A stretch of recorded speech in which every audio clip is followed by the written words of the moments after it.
Hello everyone, welcome back to VIPS Academy. This is Anirudh Billa, your mentor for UPSC. ఎలా ఉన్నారండి అందరూ? అందరికి కూడా welcome to Indian polity quick revision program అండి. So ఇవాళ మనము ఏం కంటిన్యూ చేయబోతున్నాం అంటే మన క్లాస్ 3 వచ్చేసి ఫండమెంటల్ రైట్స్ లో ఆర్టికల్ 12 నుంచి 18 వరకు మనం మంచిగా డిస్కస్ చేసుకున్నామండి ప్రీవియస్ వీడియోలో. ఎవరైనా చూడకపోతే అది చూడండి, ఎందుకంటే it's the beginning of the fundamental rights.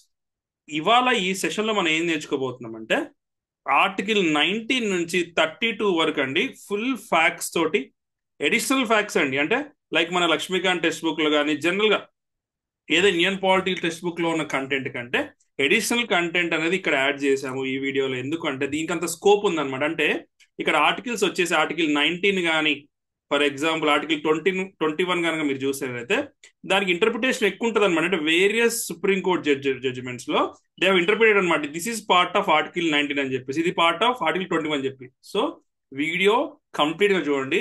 ఖచ్చితంగా ఈ ఆర్టికల్స్ నుంచి కనుక క్వశ్చన్ వస్తే కనుక ఈ వీడియోతో మీరు దాన్ని ఆన్సర్ చేయొచ్చండి. ఈవెన్ ఒక్క క్వశ్చన్ వచ్చినా మీరు ఆన్సర్ చేయొచ్చు, ఎన్ని క్వశ్చన్ వచ్చినా ఆన్సర్ చేయొచ్చు. ఓకేనా? So let us begin the class అండి. Let us see article 19. First మనం ఆర్టికల్ 19 లో ఉన్న 6, ఓకేనా, ఇప్పుడు ఎలా ఉంటుంది అంటే article 19 sub class 1 sub class A B C ఇలా ఉంటుంది అనమాట. అందుకే ఇవన్నీ కూడా ఆర్టికల్ 19 లో భాగాలే.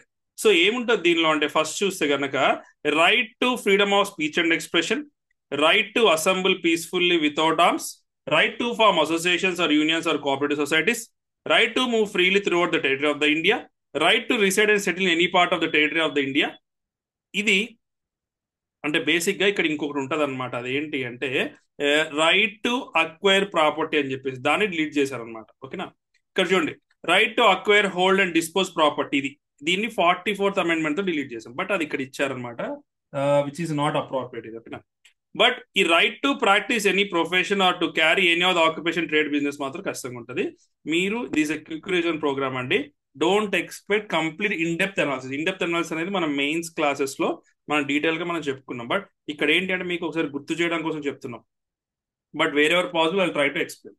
సో ఈ 44th అమెండ్మెంట్ అనేది రైట్ టు ప్రాపర్టీకి సంబంధించింది. బట్ అదాన్ని రిమూవ్ చేశారనమాట. So right to property is not that. దీని గురించి నెక్స్ట్ స్లైడ్ లో క్లియర్ గా ఇచ్చానండి. అదేంటి అంటే ఒరిజినల్ గా కాన్స్టిట్యూషన్ లో వచ్చేసి 7 రైట్స్ ఉన్నాయి. ఓకేనా? 7 రైట్స్ ఉన్నాయి, ఫండమెంటల్ రైట్స్. దీనిలో రైట్ టు ప్రాపర్టీ అనేది డిలీట్ అయింది అనమాట, as per 44th amendment act of 1978. ఇది గుర్తుపెట్టుకోండి. మరి రైట్ టు ప్రాపర్టీ అనేది ఫండమెంటల్ రైట్ కాదని అంటున్నారు సార్. మరి మరి రైట్ టు ప్రాపర్టీ అనేది మరి ఏం రైట్ అంటే it is called legal right అండి. గుర్తుపెట్టుకోండి అందరు కూడా. It is called legal right under article 300A లో భాగంగా లీగల్ రైట్ అనమాట. ఓకేనా? సో ప్రస్తుతం there are only 6 fundamental rights మాత్రమే ఉన్నాయి. ఇది ఆల్రెడీ యూపీఎస్సీ 2021 లో దీని రిలేటెడ్ గా క్వశ్చన్ అడిగింది అనమాట. అందుకే ఇక్కడ 2021 ఇచ్చారనమాట. లెటర్స్ ఇప్పుడు చూద్దాం. ఇందాక మీకు ఎగ్జాంపుల్ చెప్పా కదండి, కొన్ని ఆర్టికల్స్ లో ఇంటర్ప్రిటేషన్ ఎక్కువ ఉంటుందంటే అదే ఎగ్జాంపుల్. చూడండి, ఆర్టికల్ 19కి ఎంత ఉంది, పెద్ద టేబుల్ ఉంది కదా. సో ఇవన్నీ కూడా తెలుసుకుందాం. So article 19 freedom of speech and expression అంటే ఏంటో నేను మీకు క్విక్ గా చదువుతూ వెళ్తున్నాండి. It is self explanatory. మీరు చదివితే మీకు అర్థమైపోద్ది, విన్నా అర్థమైపోద్ది. ఫస్ట్ పాయింట్ చూడండి. ఫస్ట్ ఏంటి, ఒకరు తమ యొక్క వ్యూస్ ని చెప్పడం, లేకపోతే వేరే వాళ్ళ వ్యూస్ తిని చెప్పడం అంటే ఫ్రీడమ్ ఆఫ్ సర్క్యులేషన్ కూడా right to freedom of speech and ఎక్స్ప్రెషనే. ప్రెస్ వాళ్ళ యొక్క ఫ్రీడమ్ కూడా ఫ్రీడమ్ ఆఫ్ స్పీచ్ అండ్ ఎక్స్ప్రెషనే. కమర్షియల్ అడ్వర్టైజ్మెంట్స్, ఒకవేళ మన ఫోన్ కన్వర్జేషన్ ని ట్యాప్ చేస్తారు అనుకోండి, అది that is against our freedom of speech and expression. అంటే నా freedom of speech and expression ఉల్లంఘించబడిందని చెప్పొచ్చు ఎప్పుడు నా ఫోన్ ట్యాప్ చేసినప్పుడు. నెక్స్ట్ చూడండి, మనం ఏదంటే అది టెలికాస్ట్ చేయొచ్చు అనమాట ప్రైవేట్ లో, విచ్ ఈస్ లీగల్. గవర్నమెంట్ దానిపైన ఎలాంటి మోనోపోలి ఉండకూడదు. నెక్స్ట్ వచ్చేసి ఏంటంటే రైట్ అగేన్స్ట్ బంద్ అనమాట. అంటే బంద్కి అగేన్స్ట్ కూడా మనకు రైట్ ఉంటుంది, అదే freedom of speech and expression దానిలో. నెక్స్ట్ గవర్నమెంట్ యాక్టివిటీస్ గురించి తెలుసుకోవడంలో. ఫ్రీడమ్ ఆఫ్ సైలెన్స్, ఎగ్జామ్ అడగొచ్చండి, freedom of silence is present in which article అంటే article 19 sub class 1 sub class A. Next newspaper పైన ప్రీ సెన్సార్షిప్ అనేది పెట్టకూడదు అనమాట, అది కూడా ఒక రైటే. నెక్స్ట్ పికెటింగ్ అంటే ఏంటంటే ధర్నాలు చేయడం. ఓకేనా? అలాంటి చేయడం కూడా రైట్ ఉంది మనకు, కానీ స్ట్రైక్ చేసే రైట్ మాత్రం లేదు, గుర్తుపెట్టుకోండి. మనందరు కూడా నేషనల్ ఫ్లాగ్, ఓకేనా, హోస్ట్ చేసే ఒక రైట్ ఉంది. నెక్స్ట్ ఇంకో రైట్ చూడండి, ఎలక్షన్ లో ఎమ్మెల్యే గాని ఎంపీ గారు కానీ నించున్నారు అనుకోండి, వాళ్ళ యొక్క పూర్వత్రాలు అంటే వాళ్ళ అంతకుముందు ఏం చదువుకున్నారు, వాళ్ళ పైన క్రిమినల్ ఛార్జెస్ ఉన్నాయి, ఏ ఛార్జెస్ ఉన్నాయో తెలుసుకునే ఒక రైట్ కూడా ఉందన్నమాట. నెక్స్ట్, ప్రైమరీ స్టేజ్ లోనే మీడియం ఆఫ్ ఇన్స్ట్రక్షన్ అంటే నేను తెలుగు మీడియమా, ఇంగ్లీష్ మీడియమా, ఉర్దూ మీడియం అంటే ఉర్దూ మీడియం సెలెక్ట్ చేసినది కూడా ఈ రైటే. జెండర్ ఐడెంటిటీ, నాది జెండర్ ఇది, ఓకేనా, నేను మేల్ ఫీమేల్ ట్రాన్స్జెండర్ అని చెప్పుకునే ఒక రైట్ కూడా ఉందన్నమాట. నెక్స్ట్, రైట్ టు రిప్లై, ఎవరైనా క్రిటిసిజం చేస్తే మనం రిప్లై ఇవ్వడం కూడా మన రైట్ అనమాట. చూడండి, ఇవన్నీ కూడా టెక్స్ట్ బుక్ లో లేవండి, కాన్స్టిట్యూషన్ లో లేవు. ఇవన్నీ ఏంటి అంటే దీస్ ఆర్ ఇంటర్ప్రిటెడ్ అనమాట through various supreme court judgments. Next చూడండి, ఏదైనా మన ఇన్ఫర్మేషన్ పోస్ట్ చేసే ఒక రైట్ ఉంది మనకి. ఫిల్మ్ మేకర్స్ కి సినిమాని ఎగ్జిబిట్ చేసే రైట్ ఉంది. అండ్ ఫైనల్ గా వచ్చేసి రైట్ టు యాక్స్ ఇన్ఫర్మేషన్, అంటే మన అందరికి కూడా ఇంటర్నెట్ వాడే ఒక రైట్ ఉంది. చూడండి, సుప్రీంకోర్టు మనకి ఆర్ వేరియస్ కోర్ట్స్ మనకి ఎంత సౌలభ్యం వచ్చింది. అయితే అందరూ కూడా ఆర్టికల్ 19 సబ్ క్లాస్ 1A గురించి మాట్లాడతారు తప్ప ఆర్టికల్ 19 సబ్ క్లాస్ 2 లో ఒకటి ఉంటుంది. అది ఏంటి అంటే రీజనబుల్ రిస్ట్రిక్షన్. రీజనబుల్ రిస్ట్రిక్షన్ అంటే ఏంటి అంటే వీటితోటి మన freedom of speech and expression ఆపొచ్చు అనమాట. ఫర్ ఎగ్జాంపుల్ ఏంటి, ఫస్ట్ అమెండ్మెంట్ ఒకటి తీసుకొచ్చారు, అదేంటి, friend relations with the foreign states. ఓకేనా, ఫారెన్ స్టేట్స్ తో ఫ్రెండ్ రిలేషన్స్ మెయింటైన్ చేయడం మనం, గవర్నమెంట్ కాదు. Next, incitement to an offence, ఇది ఫస్ట్ అమెండ్మెంట్ తెచ్చారు. అంటే ఏంటి, నువ్వు అఫెన్స్ చేయడానికి ఇన్సైట్ చేసినా సరే, నెక్స్ట్ పబ్లిక్ ఆర్డర్ని దెబ్బతీసినా సరే, సావరెనిటీ ఇంటిగ్రిటీ అంటే దేశం యొక్క సార్వభౌమాధికారాన్ని సమగ్రతను దెబ్బతీసినా సరే, డిఫమేషన్, ఆల్రెడీ రాహుల్ గాంధీ గారి కేసులో మీకు తెలుసు కానీ డిఫమేషన్, క్రిమినల్ డిఫమేషన్ పైన ఆయన డిస్క్వాలిఫైడ్ అయ్యారు. నెక్స్ట్ చూడండి, కంటెంప్ట్ ఆఫ్ కోర్ట్, కోర్టు ధిక్కరణ కానీ, సెక్యూరిటీ ఆఫ్ ద స్టేట్ కానీ, decency or morality. So exam ఎలా ఆడుతారండి, which among the following can be called as reasonable restrictions under article 90 sub class 2 or in the freedom of speech and expression. ఇవన్నీ కూడా గుర్తుపెట్టుకోండి, ఎందుకంటే option లో ఒకటే ఇవ్వరండి, టూ ఓ 4 ఇచ్చేసి కింద మళ్ళీ 4 ఆప్షన్ ఉంటాయి. అంటే క్వశ్చన్స్ ఎలా ఆడుతున్నారండి, ఇప్పుడు ఒక క్వశ్చన్ ఉంటుంది ఇక్కడ, which among the following is true అని అడిగేసి ఏబిసిడి ఇచ్చేసి మళ్ళీ ఇక్కడ 1 2 3 4 ఇచ్చేసి ఏబిసి కరెక్టా, బిసిడి కరెక్టా, ఓకేనా, సిడిఏ కరెక్ట్, ఇలా అడుగుతున్నారు కాబట్టి బీ కేర్ఫుల్. నెక్స్ట్ చూద్దామండి, ఆర్టికల్ 19 లోనే ఉన్నాం ఇంకా మనము. Sub class 1 sub class below దీనిలో ఏమి ఇచ్చారంటే ఎవరైనా సరే పీస్ఫుల్ గా అసెంబ్లీ అవ్వచ్చు అనమాట. అసెంబ్లీ అవడం అంటే ఏంటి అంటే ఒక గ్రూప్ మీటింగ్ పెట్టుకోవచ్చు వితౌట్ ఆర్మ్స్. వితౌట్ ఆర్మ్స్ అంటే గన్స్ ఆర్ నైఫ్స్ తో పాటు పెట్టుకోవద్దు అనమాట. వీళ్ళకి రైట్ ఉంది పబ్లిక్ మీటింగ్ పెట్టడానికి, డెమోన్స్ట్రేట్ చేయొచ్చు, ప్రొసెషన్స్ చేయొచ్చు, ఓకేనా. ఇది ఓన్లీ పబ్లిక్ ల్యాండ్ పైన చేయొచ్చు అనమాట. ఎవరో ప్రైవేట్ ల్యాండ్ పైన వెళ్ళిపోయి నేను చేస్తాను కుదరదు. కాకపోతే ఈ దీనిలో రైట్ లో ఏమి ఇంక్లూడ్ అవుతుందంటే వైలెంట్ గా చేసిన, డిజార్డర్ గా చేసిన, రైటియస్ అంటే ఒక్కోసారి గొడవ అయితే ఉంటుంది కదా దీనిలో, అలాంటివి చేసినా సరే ఏ ఉండవు. నెక్స్ట్, దీనిలో రైట్ టు స్ట్రైక్ అనేది ఉండదండి. ఇది ఎగ్జామ్ లో ఖచ్చితంగా అడుగుతారండి. Which of the following is true అని చెప్పేసి right to strike is also a fundamental అంటే కాదనమాట. సో ఆర్టికల్ 90 సబ్ క్లాస్ 3 లోనేమో రిస్ట్రిక్షన్స్ మెన్షన్ చేశారు, అదే sovereignty and integrity of India ఇందా మనం చూసాం అలాంటిదే. నెక్స్ట్, పబ్లిక్ ఆర్డర్ అంటే maintenance of traffic in concern, ఒక ఏరియాలో ట్రాఫిక్ కన్సర్న్ వచ్చినా సరే మనం అక్కడ ఈ రైట్ ఇవ్వకుండా చేయొచ్చు. రీజనబుల్ రిస్ట్రిక్షన్ అంటే ఏంటంటే సహేతుకమైన రిస్ట్రిక్షన్స్ అనమాట. సో సెక్షన్ 144 సిఆర్పిసి ఏం చెప్తుంది అంటే మెజిస్ట్రేట్ ఏం చేయొచ్చు అంటే ఒక అసెంబ్లీని కానీ మీటింగ్ని కానీ, ఓకేనా, దాన్ని కానీ ఆపొచ్చు అనమాట. అందుకే అంటారు కదా అప్పుడప్పుడు న్యూస్ లో సెక్షన్ 144 పెట్టారని చెప్పేసి. ఇది సిఆర్పిసి. సెక్షన్ 141 ఐపీసీ కూడా చెప్పుది. ఇది ఏంటి అంటే మోర్ దెన్ 5 పీపుల్ ఒక చోట అసెంబ్లీ ఉండదు ఆ టైం వరకు, ఎప్పుడు కాదండి ఆ టైం వరకు అనమాట, ఓకేనా. ఎందుకు, ఫర్ ఎగ్జాంపుల్ లీగల్ ప్రాసెస్ ఆపినా సరే, వేరే వాళ్ళ ప్రాపర్టీని ఆక్యుపై చేసినా సరే, క్రిమినల్ ట్రెస్ పాస్ చేసినా సరే, ఎవరైనా ఒక వ్యక్తిది ఇల్లీగల్ యాక్టివిటీ చేయమంటే చేసినా సరే, లేకపోతే గవర్నమెంట్ అఫీషియల్ని థ్రెటన్ చేసినా సరే, ఇన్ని ఉంటాయి అనమాట. సో సెక్షన్ 141 144 దేని కిందకి వస్తుంది అంటే ఒక రకంగా అంటే దేని నుంచి ఇన్స్పైర్ అయింది అంటే దేని రిలేటెడ్ అంటే article 19 sub class 1 sub class 2. మీకు అర్థమవుతుంది అనుకుంటున్నా, because it's a quick revision, hope you understand. Next, article 19 sub class 1 sub class, దీనిలో ఫ్రీడమ్ ఆఫ్ అసోసియేషన్ ఉంది. ఫ్రీడమ్ ఆఫ్ అసోసియేషన్ అంటే ఏంటి అంటే మీరు పొలిటికల్ పార్టీ పెట్టుకోవచ్చు, కంపెనీస్ పెట్టుకోవచ్చు, పార్ట్నర్షిప్ ఫార్మ్స్ పెట్టుకోవచ్చు, సొసైటీస్ పెట్టుకోవచ్చు, క్లబ్స్ పెట్టుకోవచ్చు, ట్రేడ్ యూనియన్స్ పెట్టుకోవచ్చు, ఏమైనా యూ క్యాన్ అనమాట. అంటే you have the right to create and right to continue అనమాట. అంటే దీనికి ఇంకొక రైట్ ఉంది, అదేంటి అంటే ఏ అసోసియేషన్ లో యూనియన్ లో జాయిన్ అవ్వకుండా ఉండే రైట్ కూడా ఉందన్నమాట. సో ఆర్టికల్ 90 సబ్ క్లాస్ 4 లో ఏమి ఇచ్చారంటే దీనిపైన కూడా కొన్ని సహేతుకమైన కొన్ని నిబంధనలు ఉన్నాయి. అవి ఏంటి అంటే మన సోవరెనిటీ ఆఫ్ ఇండియా దెబ్బతినేది కాకుండా, ఇంటిగ్రిటీ ఆఫ్ ఇండియా దెబ్బతింది కాకుండా public order, morality to obtain recognition of association is not a fundamental. Supreme court ఏం చెప్పింది కొన్ని కొన్ని ట్రేడ్ యూనియన్స్ విషయంలో అంటే, వీళ్ళకి రైట్ కాదు, ఎఫెక్టివ్ బార్గెనింగ్ అంటే నెగోసియేషన్ చేయడం అనమాట. నెగోసియేషన్ అంటే మేనేజ్మెంట్ వాళ్ళు ఒకటి చెప్తారు, ఆ, ఇక్కడ ట్రేడ్ యూనియన్ ఒకటి చెప్తుంది కదా. దీనిలో రైట్ టు ఎఫెక్టివ్ బార్గెనింగ్ అనేది అది వాళ్ళ హక్కు కాదు అదేమి. నెక్స్ట్ వచ్చి right, there have no right to strike. ఇందాక ఆల్రెడీ మీకు చెప్పానండి, రైట్ టు స్ట్రైక్ లేదు. కానీ దేంతో అంటే right to strike is not a fundamental right, but ఇది దేంతో కంట్రోల్ అవుద్ది అంటే అప్రోప్రియేట్ ఇండస్ట్రియల్ లాస్ కానీ దాని ప్రకారం చేయొచ్చు అనమాట. అండ్ ఆల్సో వాళ్ళు ఎవరికి కూడా లా కోడ్ డిక్లేర్ చేసే ఒక రైట్ లేదు. లా కోడ్ అంటే ఏంటంటే, ఒక ఫ్యాక్టరీ ఉంది, మేము పని చేయకుండా కూర్చుంటాము, let the loss come to the company అన్నాం, ఫ్యాక్టరీ అన్నాం, అది కూడా తప్పే. నెక్స్ట్ చూద్దాం, ఆర్టికల్ 19 సబ్ క్లాస్ డి. దీనిలో ఏం చెప్తున్నారంటే, ప్రతి ఒక్క పర్సన్ కి ఫ్రీగా, ఓకేనా, మన విత్ ఇన్ ద స్టేట్ కానీ అక్రాస్ ద స్టేట్ కానీ తిరిగే ఒక హక్కు ఉంది, ఓకేనా.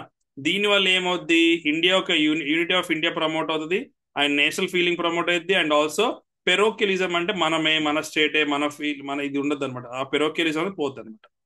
సో ఆర్టికల్ 19 సబ్ క్లాస్ 5 ఏం చెప్తుంది అంటే, రీజనబుల్ డిసిషన్స్ ఏ గ్రౌండ్స్ పైన.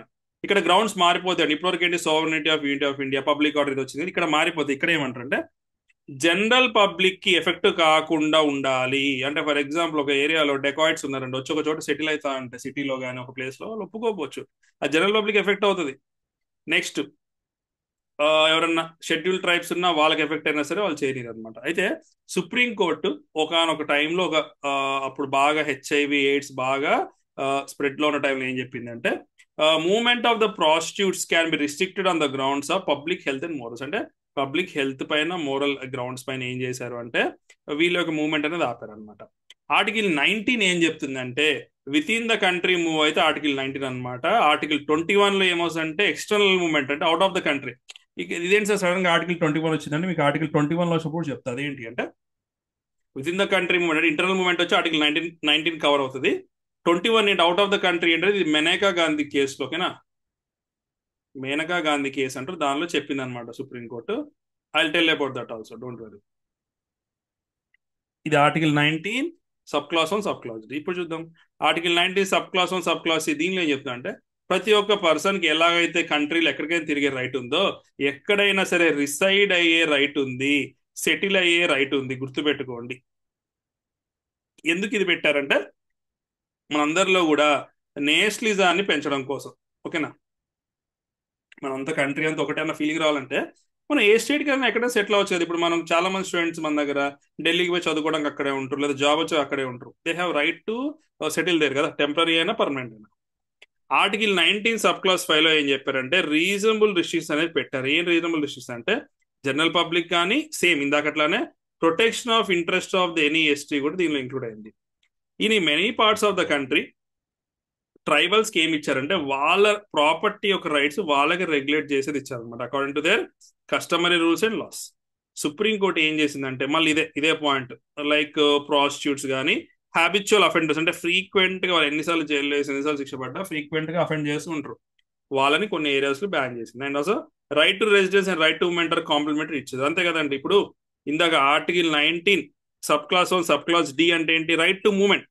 మూవ్మెంట్ లేదా సెటిల్ అవ్వలేడు కదా, సో ఈ రెండు కూడా కాంప్లిమెంటరీ అనమాట. Article 19 sub class 1 sub clause G, freedom of profession. Freedom of profession అంటే ఏంటి అంటే, అందరు సిటిజన్స్ కూడా, అందరికి కూడా ప్రొఫెషన్, ఓకే, ఏదైనా ఆక్యుపేషన్ కానీ ట్రేడ్ కానీ బిజినెస్ కానీ చేసే యొక్క రైట్ ఉంది. మరి దీనిపైన రీజనబుల్ రిస్ట్రిక్షన్స్ కూడా ఉన్నాయంటే, ఉన్నాయి సార్ అన్నారు. అంటే ఏంటి అంటే, బేసిక్ గా ఇప్పుడు ఫర్ ఎగ్జాంపుల్ ఒక వ్యక్తి ఉన్నాడండి, నాకు article 19 sub class 1 sub clause G ప్రకారము నేను ఏ జాబ్ అంటే చేయొచ్చు అని చెప్పారు అని చెప్పి, నేను ఎంబీబీఎస్ డిగ్రీ లేకపోయిన డాక్టర్ అవుతా అంటే ఎట్లా అండి. అందుకే స్టేట్, మన గవర్నమెంట్ వచ్చేసి వాళ్ళకి ప్రొఫెషనల్ టెక్నికల్ క్వాలిఫికేషన్ అనేది ప్రిస్క్రైబ్ చేస్తుంది. లైక్ ఫర్ ఎగ్జాంపుల్ లాయర్ అవ్వాలన్నా, డాక్టర్ అవ్వాలన్నా, ఇంజనీర్ అవ్వాలన్నా సరే, ఇలాంటి మెయిన్ సిఏ అవ్వాలన్నా, చార్ట్ అకౌంటెంట్ అవ్వాలి, ఇవన్నీ కూడా కొన్ని ప్రొఫెషనల్ క్వాలిఫికేషన్ కావాలన్నమాట. నెక్స్ట్,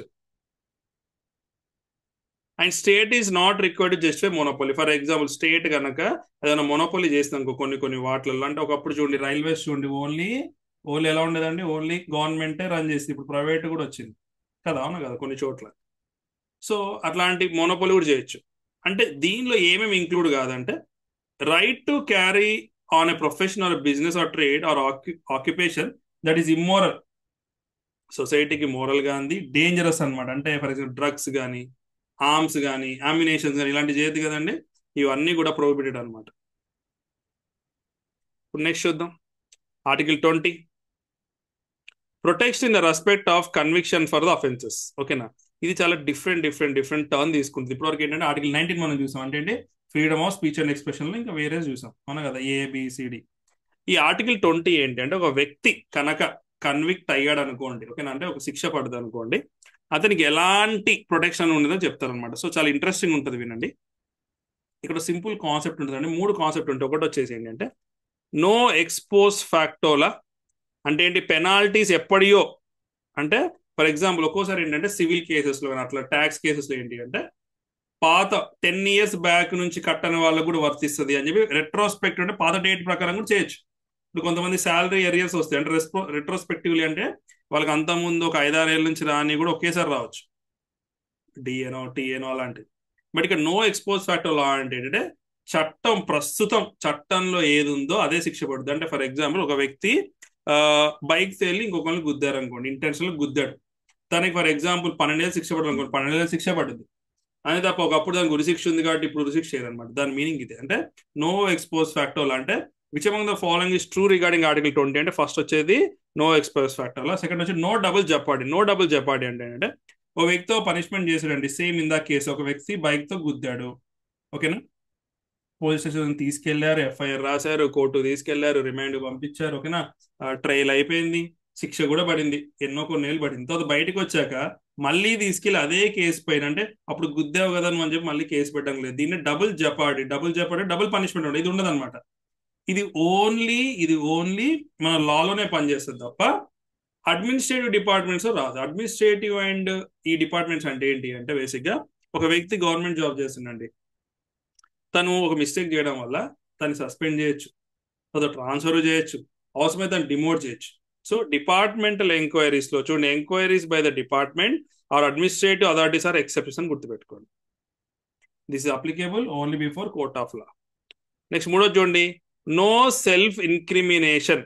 నో సెల్ఫ్ ఇన్క్రిమినేషన్ అంటే ఏంటంటే బేసిక్ గా ఒక పర్సన్ తనకి ఎగనెస్ట్ గా తను విట్నెస్ చెప్పుకోవద్దు. అంటే no person accused of any offence shall be compelled to be a witness against himself. అంటే ఓరల్ కానీ డాక్యుమెంటరీ కానీ తనకు పైన తాను ఎగనెస్ట్ గా ప్రూఫ్ చెప్పుకోవాల్సిన అవసరం లేదు.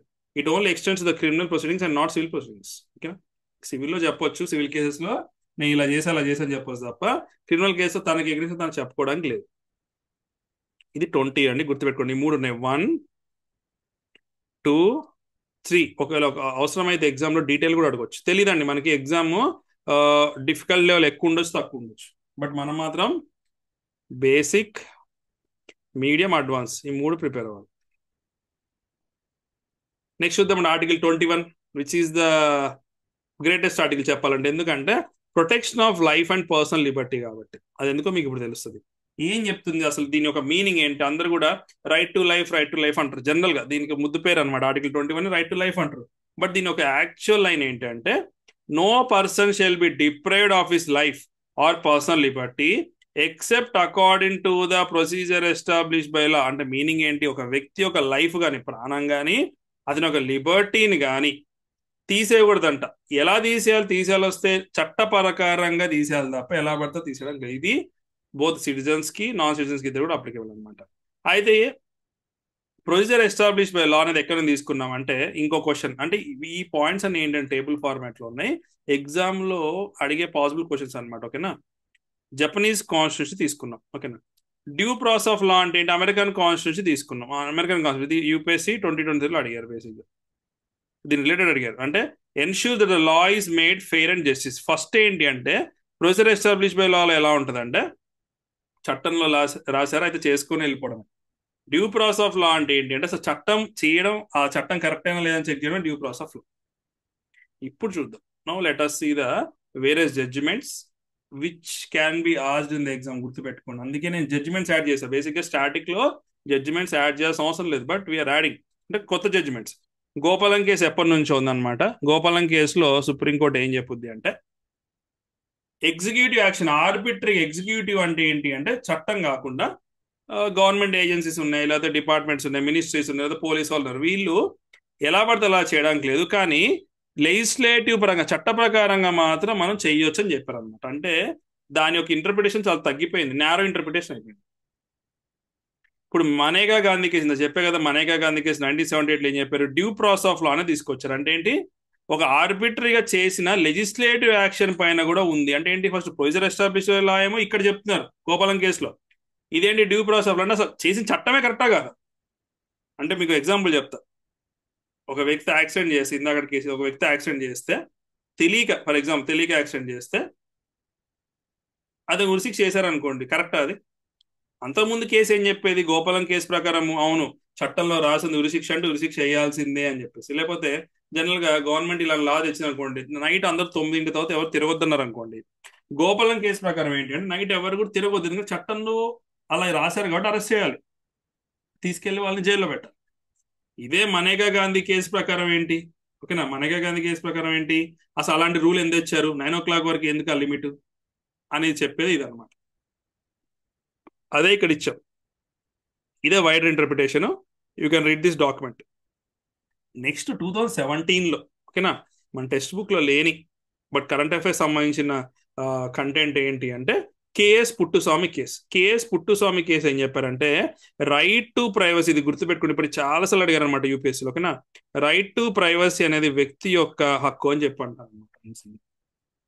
అండ్ 2017లో ఇంకో కేసు జరిగింది, దాన్ని హదియా కేసు అంటారు. హదియా కేసు ఏం జరిగిందంటే ఒక అమ్మాయికి, అమ్మాయి మ్యారేజ్ చేసుకుంటుంది అనమాట, ఇంట్లో వాళ్ళకి ఇంట్రెస్ట్ లేకుండా, వేరే రిలీజన్ అయినా ఆమె కూడా రిలీజన్ చేంజ్ అయింది.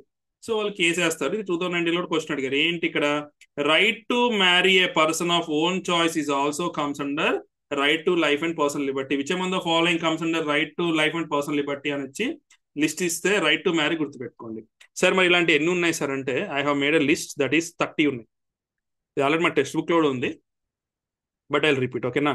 Right to live with human dignity, ఒక డీసెంట్ ఎన్విరాన్మెంట్ ఉండాలి, పొల్యూషన్ లేకుండా ఉండాలి. Right to livelihood, right to privacy చెప్పే కదండి, 21లో 18లో 2 సార్లు అడిగారు. Right to shelter, right to health, direct అడుగుతారండి example, which of the following comes under article 21 అడగచ్చు.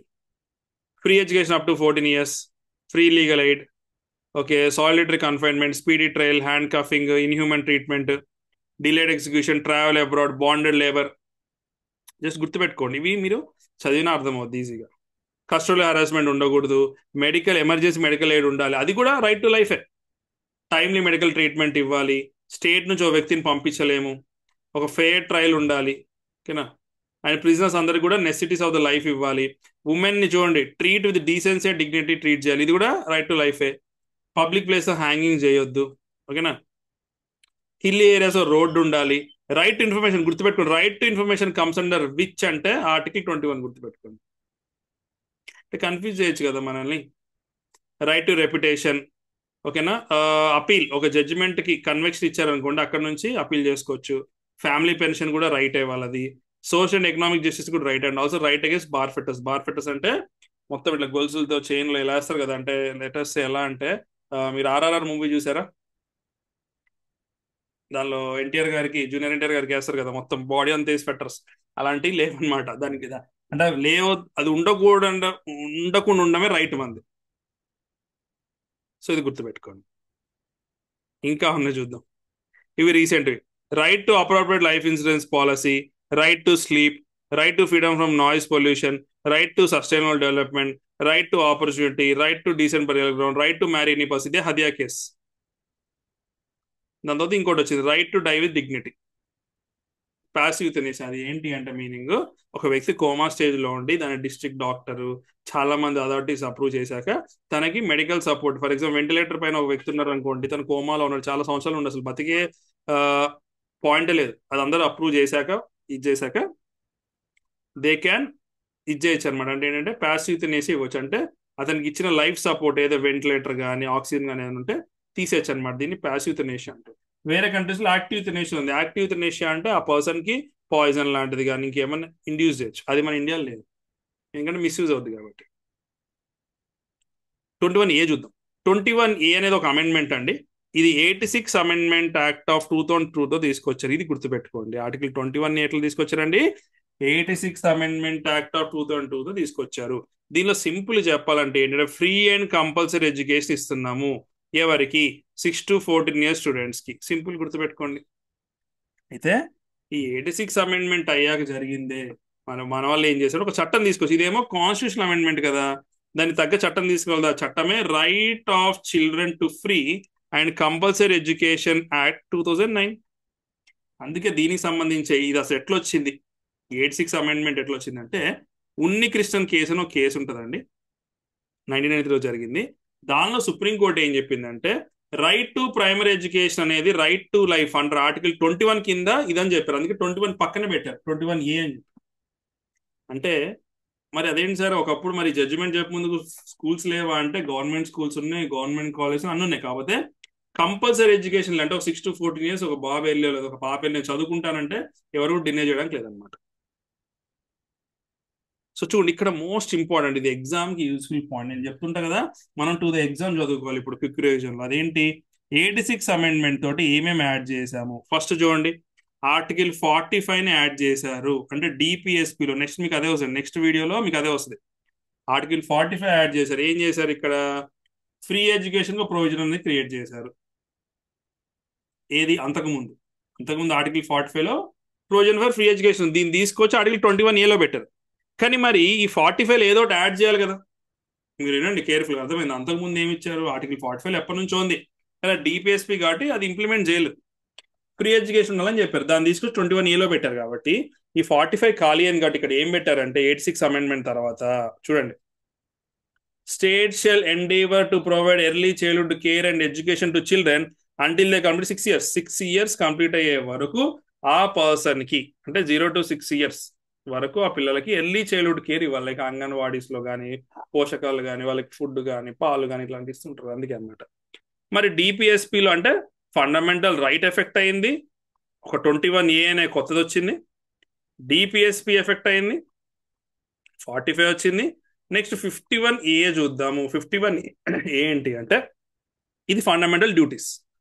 సో ఫండమెంటల్ రైట్స్ లో చేంజెస్ వచ్చాయి, డిపిఎస్పిలో చేంజెస్ వచ్చేసి, అండ్ ఆల్సో ఫండమెంటల్ డ్యూటీస్ లో చేంజ్ వచ్చాయి. ఏమని చేంజ్ వచ్చిందంటే, ప్రతి ఒక్క సిటిజన్ కూడా ఒక డ్యూటీ అంట. అదేంటి అంటే, వాళ్ళ చిల్డ్రన్ కి 6 to 14 years మధ్యలో ఉన్న చిల్డ్రన్ కి ఎడ్యుకేషన్ ఆపర్చునిటీస్ ప్రొవైడ్ చేసే ఒక డ్యూటీ తనదంట. ఇది గుర్తుపెట్టుకోండి, ఖచ్చితంగా ఎగ్జామ్ లో అడుగుతారు. నెక్స్ట్ ఆర్టికల్ 22 ఏం చెప్తుందంటే, ఒక వ్యక్తిని అరెస్ట్ చేసినప్పుడు తనకి ఎలాంటి రైట్స్ ఉంటాయో చూద్దాం, ఓకేనా. ఒకటి ఏంటంటే ప్రివెంటివ్ డిటెన్షన్. ప్రివెంటివ్ డిటెన్షన్ అంటే ఏంటి అంటే, కోర్టు తనకి అంటే ఏంటి, without trial without conviction by court. అంటే ఏంటంటే, ట్రయల్కి వెళ్ళలేదు అంటే ఇంకా అతని పైన ప్రూఫ్లు లేవు, బట్ తను చేస్తాడేమో ముందే, ఒక మిస్టేక్ చేస్తాడేమో, తప్పు చేస్తాడు, అఫెన్స్ చేస్తాడు, మిస్టేక్ కదండి, అఫెన్స్ చేస్తాడని చెప్పి ముందే అరెస్ట్ చేయడం అన్నాడు ప్రివెంటివ్ డిటెన్షన్ అంటే. Without trial without conviction. Punitive detention అంటే ఏంటి అంటే, ఆఫ్టర్ కోర్టుకి వెళ్ళాక అంత అయ్యాక పనిష్మెంట్ ఇస్తారు కదా, దాన్ని ప్యూనిటివ్ డిటెన్షన్ అంటారు అనమాట. సో ఆర్టికల్ 22(1) ఏం చెప్తుంది అంటే, బేసిక్ ఒక వ్యక్తిని కనుక అరెస్ట్ చేస్తే తనకి రైట్ టు బి ఇన్ఫార్మ్, తనకి చెప్పాలన్నమాట, నువ్వు ఏ గ్రౌండ్స్ పైన అరెస్ట్ అయినావు. Point number 1. Next point number 2, right to consult and defended by legal practitioners. Legal practitioners తోటి తను డిఫెండ్ చేసుకునే ఒక రైట్ తనకు ఉండాలి. 24 hours లోపు మెజిస్ట్రేట్ ని కలిసే ఒక రైట్ ఉండాలి, ఎక్స్క్లూడింగ్ జర్నీ టైం. అంటే జర్నీ టైం కలిపేసి 24 hours కుదరదు, జర్నీ టైం తీసేయాలి. నెక్స్ట్, మెజిస్ట్రేట్ గారు కనుక ఇతన్ని వదిలేయండి, ప్రస్తుతానికి బెయిల్ మీద పంపించాలంటే వదిలేయాలి, లేదంటే తన్ని he should be sent to the reminder.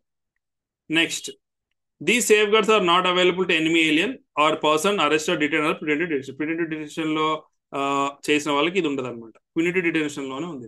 ఇది గుర్తుపెట్టుకోండి. ఇవే ఎగ్జామ్ లో తిప్పి తిప్పి అడుగుతారండి, ఎందుకంటే అవే ఆర్టికల్స్ కదా, they want to confuse you అంతే. ఇంకా 22(2) ఏముందో చూద్దాం. ఎవరైనా సరే ప్రివెంటివ్ డిటెన్షన్ లో కనుక అరెస్ట్ అయ్యారనుకో, వాళ్ళకు కూడా కొన్ని ప్రొటెక్షన్స్ అనేవి ఉన్నాయన్నమాట. ఇది మన సిటిజన్స్ కు ఉంది, యాజ్ వెల్ as ఏలియన్స్, అంటే వేరే కంట్రీ వచ్చిన వాళ్ళకు ఉందన్నమాట. అయితే ఒక డిటైన్ చేసిన పర్సన్ అంటే అతని పైన ఏ కేసు, ఏ ఇన్వెస్టిగేషన్, ఏ ట్రయల్ లేదు, కోర్టు కూడా ఏం శిక్ష లేదు, బట్ అయినా సరే ఆ వ్యక్తిని ప్రివెంటివ్ అంటే ముందు అఫెన్స్ చేస్తారని చెప్పి అరెస్ట్ చేస్తే, దీనే పీడీ యాక్ట్ అంటారు. చేస్తే కనుక more than 3 months తన్ని ఉంచకూడదు, ఓకేనా. more than 3 months ఉంచాలంటే కనుక ఒక బోర్డు నిర్ణయం తీసుకోవాలి. ఆ బోర్డులో హైకోర్టు జడ్జెస్ ఉండాలి. ఇప్పుడు చూద్దాం ఆర్టికల్ 23, 24 చూద్దాం. ఆర్టికల్ 23 ఏం లేదండి, సింపుల్ అండి. బేసిక్ ఏంటి అంటే మన వ్యక్తుల్ని, పీపుల్ని ట్రాఫిక్ చేయొద్దు. ట్రాఫిక్ అంటే ఏంటి అంటే అక్రమ రవాణా ఉంటుంది, అక్రమ రవాణా చేయొద్దు. అండ్ ఆల్సో ఫోర్స్ లేబర్లో ఉంచకూడదు అనమాట. ఈ రైట్ సిటిజన్స్ కు ఉంది, నాన్ సిటిజన్స్ కు ఉంది. ఇది గవర్నమెంట్ కి ఎగనెస్ట్ కు ఉంది, ఒక ప్రైవేట్ పర్సన్ చేసిన ఆర్థిక ఎగనెస్ట్ కు ఉంది. అయితే ఏంటంటే దీని ఒక ఎక్సెప్షన్ ఉంది. ఏంటి బేసిక్ గా ఫోర్స్ లెవెల్ అంటే వెట్టి చాకరీ. వెట్టి చాకరీ అంటే మనీ ఇవ్వకుండా ఏమి ఇవ్వకుండా చెప్పినా వెట్టి చాకరీ అంటే. ఎక్సెప్షన్ వచ్చి ఏంటి అంటే ఫర్ ఎగ్జాంపుల్ గవర్నమెంట్ కనుక ఎప్పుడైనా సరే పబ్లిక్ పర్పస్ కోసం, మిలిటరీ సర్వీస్ కోసం, సోషల్ సర్వీస్ కోసం గనక పిలిస్తే, ఫర్ ఎగ్జాంపుల్ వరదలు వచ్చినప్పుడు కానీ, సునామీ వచ్చినప్పుడు కానీ, లేకపోతే ఇంకేమైనా డిఫరెంట్ డిజాస్టర్ జరిగినప్పుడు కనుక మనం పిలిచారనుకో వర్క్ చేయమని, అప్పుడు గవర్నమెంట్ మనీ పే చేయాల్సిన అవసరం లేదు. అదొక ఎక్సెప్షన్ అనమాట. నెక్స్ట్ ఉండేది forced labour. Traffic in human beings అంటే ఇలా సింపుల్ చెప్పాలంటే మెన్ని కానీ, ఉమెన్ కానీ, చిల్డ్రన్ని కానీ, ఓకేనా, ఒక గూడ్స్ లాగా, వస్తువులాగా అమ్మడమే, కొనడమే ఇదనమాట. Immoral traffic in women and children, prostitution, devadasi, slavery. So దీన్ని మరి పనిష్ చేయడానికి ఏదో ఒకటి ఉండాలి కదా. మరి కాన్స్టిట్యూషన్ ఏం చెప్పారు, ఇది తప్పని చెప్పారు. దీన్ని ఇంప్లిమెంట్ చేయడం కోసం, దీన్ని పనిష్ చేయడం కోసమే ఇమ్మోరల్ ట్రాఫిక్ ప్రివెన్షన్ యాక్ట్ 1956 తీసుకొచ్చారనమాట. ఇది ఇక్కడ కొన్ని వర్డ్స్ ఉన్నాయన్నమాట. ఆ వర్డ్స్ అంటే బెగార్ అనే వర్డ్ ఉంది. బెగార్ అంటే బెగ్గర్ కాదండి. బెగార్ అంటే ఏంటి అంటే compulsory work without remuneration. Forced labour అంటే ఏంటి బేసిక్ గా means compelling A person to work against his will. అంటే తనకి నచ్చపోయినా వర్క్ చేస్తారు అనమాట. Note the age is not mention article 23. ఎంత ఏజ్ వాళ్ళకి ఇది ఉంచాలి, ఎంత ఏజ్ వాళ్ళకి ఇది ఇంప్లిమెంట్ చేయాలి లేదన్నమాట. That is part of 23. ఇప్పుడు 24 చూద్దాం. 24లో ఏముంటది అంటే చిల్డ్రన్ ఎంప్లాయ్మెంట్ ఉండదని, చిల్డ్రన్ ఎంప్లాయ్మెంట్ చేయొద్దు అనమాట. అంటే పిల్లల్ని, అంటే ఒక ఒక బాబుని ఆర్ పాపని లెస్ దెన్ 14 years ఏజ్ వాళ్ళని ఎక్కడైనా సరే ఫ్యాక్టరీలో కానీ, మైన్లో కానీ, ఎలాంటి హజార్డస్ యాక్టివిటీస్లో కానీ ఎక్కడ కూడా చేయకూడదు. It does not prohibit their employment in any harmless or innocent work. అంటే ఒక హార్మ్లెస్ వర్క్ లేదు వాళ్ళు ఎలో చేస్తున్నారు. అయితే ఇప్పుడు ఏమైంది అంటే commission for protection of child rights 2005 enact చేసి ఏం చేశారంటే it provide for the establishment of national and state commission for protection of child rights, child courts for speedy trials, and it directed the establishment of child labour realisation welfare fund. ఇదంతా వదిలేసేయండి, main point ఉంది. In 2006 ఏం జరిగిందంటే government ఏం ban చేసిందంటే employment of children as a domestic servants, workers in business establishment like hotels, dhabas, restaurant, shops etcetera. Anyone employing children below 14 will be liable. ఇక్కడ starting ఇక్కడ point చెప్పారు, మీకు డౌట్ రావాలి. ఇక్కడ ఏంటి less than below children age children ని ఫ్యాక్టరీలో, mine లో, దీనిలో వర్క్ చేయొద్దంటున్నారు తప్ప మరి వేరే వర్క్ చేయమంటున్నారు కదా. అదేంటి అంటే ఒకప్పుడు అలా ఉండేది. ఒకప్పుడు 14 years కంటే లెస్ ఉన్న పీపుల్ని సింపుల్ వర్క్ లో పెట్టాలి. అందుకే వాళ్ళు చాలా మంది ఈ వర్క్ లో పెట్టుకున్నారు, హోటల్లో, దాబాలో, రెస్టారెంట్లో, ఇంట్లలో డొమెస్టిక్ వర్కర్స్ కింద. కానీ ఎప్పుడైతే ఈ commission for protection of child rights 2005 act వచ్చిందో దాంతో చేంజ్ చేసేసి అసలు 14 years బిలో ఏజ్ వాళ్ళు ఎవరు వర్క్ చేయడానికి లేదు. అందుకే మీరు కనుక గుర్తుపెట్టుకుంటే 2006లో ఆ టైంలో అన్ని షాప్స్ లో, అన్ని రెస్టారెంట్లో మా దగ్గర బాల కార్మికులు లేరు అని రాస్తుంటది. ఓకేనా? ఎస్. Next article 25. ఆర్టికల్ 25 ఏం చెప్పుద్ది అంటే ఫ్రీడమ్ ఆఫ్ రిలీజన్ గురించి చెప్పుద్ది. మరి ఫ్రీడమ్ ఆఫ్ రిలీజన్లో ఏముంటాయి సార్ అంటే బేసిక్ గా ఒక వ్యక్తికి ఫ్రీడమ్ ఆఫ్ కన్సైన్స్ ఉంటుంది, conscience and right to freely profess, practice, propagate. దీనిలో ఏముంటాయి చెప్తాను. ఫ్రీడమ్ ఆఫ్ కన్సైన్స్ అంటే ఏంటంటే ఒక వ్యక్తికి ఒక ఫ్రీడమ్ ఉందన్నమాట. ఏం ఫ్రీడమ్ అది? తను గాడ్తో ఎలాంటి రిలేషన్, ఏ గాడుతో, ఏ మత గాడుతో, అంటే ఏ మతానికి సంబంధించిన గాడ్తో, ఏ నచ్చిన గాడ్తో రిలేషన్షిప్ తనతో ఎలా ప్రే చేస్తున్నా తన ఇష్టం. నెక్స్ట్ రైట్ టు ప్రొఫెస్ అంటే ఏంటి? రైట్ టు ప్రొఫెస్ అంటే ఏంటి అంటే తన రిలీజియస్ బిలీఫ్స్ ని ఓపెన్ గా, తన నమ్మకాన్ని ఫ్రీగా ఎక్స్ప్రెస్ చేయొచ్చు. 3 రైట్ టు ప్రాక్టీస్ అంటే తను రిలీజియస్ వర్షిప్ చేయొచ్చు, రిచువల్స్ పాటించవచ్చు, సెరమనీస్ చేయొచ్చు, ఇవన్నీ కూడా చేయొచ్చు. అండ్ ఫైనల్ గా right to propagate. Right to propagate అంటే ఏంటి అంటే మనము మనకి తెలిసిన, నమ్మిన ఒక మతం గురించి మనం ప్రాపగేట్ చేయొచ్చు అందరికి. అది అందరూ ఏమనుకుంటారు అంటే మరి ఇక్కడ రైట్ టు కన్వర్ట్ ఉందంటే లేదు. అందుకే క్లియర్గా ఇచ్చారు ఏంటి రైట్ టు ప్రాపగేట్ అంటే మీ నచ్చిన మతం గురించి, అది హిందూయిజం కావచ్చు, సిక్కిజం కావచ్చు, బుద్ధిజం కావచ్చు, ఇస్లాం కావచ్చు, క్రిస్టియానిటీ గారు, మీరు ప్రాపగేట్ చేయొచ్చు మా దానిలో ఇది ఉందని. కానీ ఇక్కడ మీకు వేరే వాళ్ళని కన్వర్ట్ చేసే ఒక రైట్ లేదు. సో ఫోర్స్ఫుల్ కన్వర్ట్స్ అనేవి లేవు. వాళ్ళకి నచ్చి కన్వర్ట్ అయితే ఎవరేం చేయలేదు, అది వాళ్ళ ఇష్టం. ఎందుకంటే ఆర్టికల్ 25లో ఎవరు ఏ మతమైనా ఫాలో అయ్యేది ఉందన్నమాట. సో ఆర్టికల్ 25లో రిలీజియస్ బిలీఫ్స్ అంటే నమ్మకాలు ప్లస్ ఆల్సో రిలీజియస్ ప్రాక్టీస్ రెండు కూడా కవర్ అయిపోయినాయి.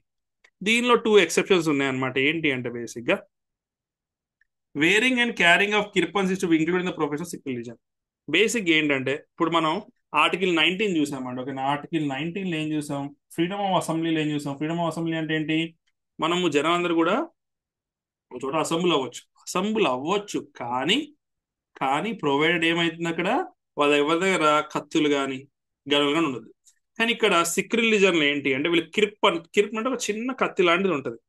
దాన్ని వాళ్ళు వేర్ చేయడం, దాన్ని వాళ్ళు క్యారీ చేయడం అనేది ఏంటి అంటే వాళ్ళు పార్ట్ ఆఫ్ వాళ్ళ రిలీజన్ కాబట్టి ఉంచుకోవచ్చు అనమాట. Next available to all persons, citizens and non citizens. Okay, దీనికి ఎక్సెప్షన్స్ ఏంటి? దీన్ని ఎక్సెప్షన్స్ అంటే ఈ right to practice, right to freedom of conscience, right to practice propagate ని ఏ రకంగా ఎక్సెప్షన్స్ పెట్టొచ్చు అంటే పబ్లిక్ ఆర్డర్ డిపెండ్ పైన, మొరాలిటీ పైన, హెల్త్ పైన, అదర్ ప్రొవిజన్స్. మీరు కనుక కోవిడ్ టైంలో మీరు కనుక చూస్తే చాలా స్టేట్స్లలో కొన్ని సెలబ్రేషన్స్ కానీ జరిపించలేదు. ఎందుకంటే హెల్త్ వల్ల. గుర్తుపెట్టుకోండి, అంటే మన right to freedom of religion అనేది ఎక్సెప్షన్ ఈ హెల్త్ వల్ల ఆగిపోయింది ఎగ్జెప్షన్. ఇది యూజ్ చేశారు. 26 చూడండి.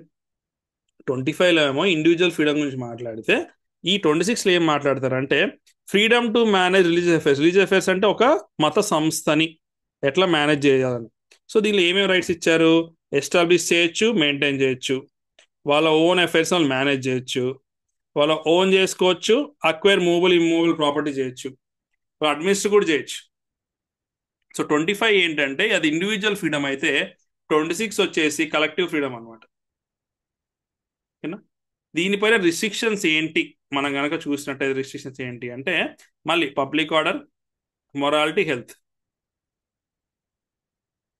సుప్రీంకోర్టు ఏం చెప్పిందంటే ఒక రిలీజియస్ డినామినేషన్ అంటే ఒక మత సంస్థ అని ఎలా మనం డిఫైన్ చేయొచ్చు అంటే అక్కడ కలెక్షన్ ఆఫ్ డాక్టరీస్ అంటే వాళ్ళ బిలీఫ్స్, నమ్మకాలు ఏంటో క్లియర్గా ఉండాలంట. సెకండ్, వాళ్ళకి ఒక కామన్ ఆర్గనైజేషన్ ఉండాలంట. అండ్ మూడోది ఏంటంటే వాళ్ళకు డిస్టింక్టివ్ నేమ్ ఉండాలంట. అయితే సుప్రీంకోర్టుకి ఒకసారి వెళ్ళారనమాట. ఏంటి అంటే రామకృష్ణ మిషన్, ఆనంద మార్గ్, అరవిందో సొసైటీ 3 హిందూ రిలీజన్లో రిలీజియస్ డినామినేషన్స్ అని కోర్టుకి వెళ్తే కోర్టు ఏం చెప్పిందంటే రామకృష్ణ మిషన్ ఎస్, మీరు కనుక హైదరాబాద్లో చూసిన ప్రతి స్టేట్లో కూడా ఖచ్చితంగా రామకృష్ణ మిషన్ ఉంటుంది, ఆర్కే మఠ్ అంటూ, అవునా? ఆనంద్ మార్గ్, ఈ రెండు కూడా హిందూ రిలీజన్లో రిలీజియస్ డినామినేషన్సే, కానీ అరవిందో సొసైటీ మాత్రం కాదు అని చెప్పి సుప్రీంకోర్టు ఇచ్చింది. ఎందుకంటే వాళ్ళ బిలీఫ్స్ వేరేలాగా ఉండొచ్చు, వాళ్ళ ఆర్గనైజేషన్ ఎలా ఉందో మనకు తెలియదు. నెక్స్ట్ చూద్దాం 27. సో ఆర్టికల్ 27లో ఏం చెప్తున్నారు? మన అందరికి కూడా ఫ్రీడమ్ ఉందంటే ఏంటి? ట్యాక్స్ కట్టకుండా. దేనికి సంబంధించండి? ఒక రిలీజన్ ని ప్రమోట్ చేయడం కోసం మనం స్పెసిఫిక్ గా ట్యాక్స్ కట్టాల్సిన అవసరం లేదు. అంటే ఏంటంటే గవర్నమెంట్ మన దగ్గర మీరు 5% ట్యాక్స్ కట్టండి, మేము ఒక రిలీజన్ కి మేము సపోర్ట్ చేస్తాం, ఆ రిలీజన్ ని మనం ప్రమోట్ చేస్తాం, ఆ రిలీజన్ ని మెయింటైన్ చేస్తాం అని చెప్పి అడగకూడదు. అడిగినా మనం కట్టాల్సిన అవసరం లేదు. అదే ఇక్కడ ఇచ్చారు.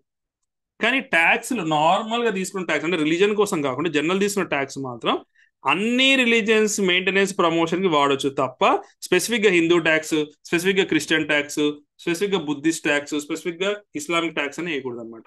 కానీ ఈ ప్రొవిజన్ ట్యాక్స్ ని మాత్రమే ప్రొహిబిట్ చేస్తుంది తప్ప ఫీని కాదు. ఇప్పుడు ఫర్ ఎగ్జాంపుల్ మనం ఒక రిలీజియస్ ప్లేస్కి వెళ్ళి అక్కడ ఫీ తీసుకుంటున్నారు అనుకోండి, దేనికో సర్వీస్ కి, పూజకు అనుకోండి, ప్రేయర్కి అనుకోండి, దేనికైనా, అది దాన్ని ప్రివెంట్ చేయదు. సో ఫీ అనేది ఉంటుంది అనమాట.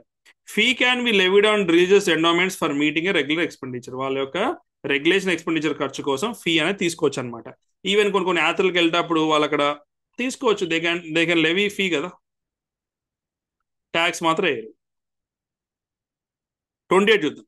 28లో ఏముంటుందంటే freedom from attending religious instruction. అంటే ఒక స్కూల్లో కానీ ఎక్కడ కానీ కాలేజ్లో కానీ రిలీజియస్ ఇన్స్ట్రక్షన్ అంటే రిలీజియన్ సంబంధించి ఏదైనా ఒక మతం సంబంధించిన విషయం చెప్తుంటే దాన్ని అటెండ్ కాకుండా ఉండొచ్చు అనమాట.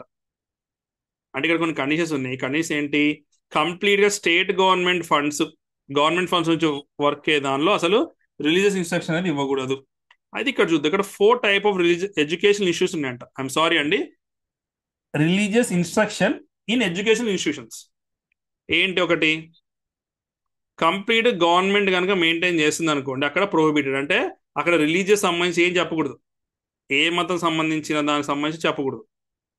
నెక్స్ట్, కొన్నేమో స్టేట్ గవర్నమెంట్ అడ్మినిస్టర్ చేస్తుంది, కానీ ఎండోమెంట్స్ కింద ఉంటాయి, లైక్ టీటీడీ ఎండోమెంట్ అట్లా, అక్కడ పర్మిట్ చేస్తారు. వేద పాఠశాల ఉందనుకోండి టీటీడీ వాళ్ళు, అక్కడ పర్మిట్ చేస్తారు.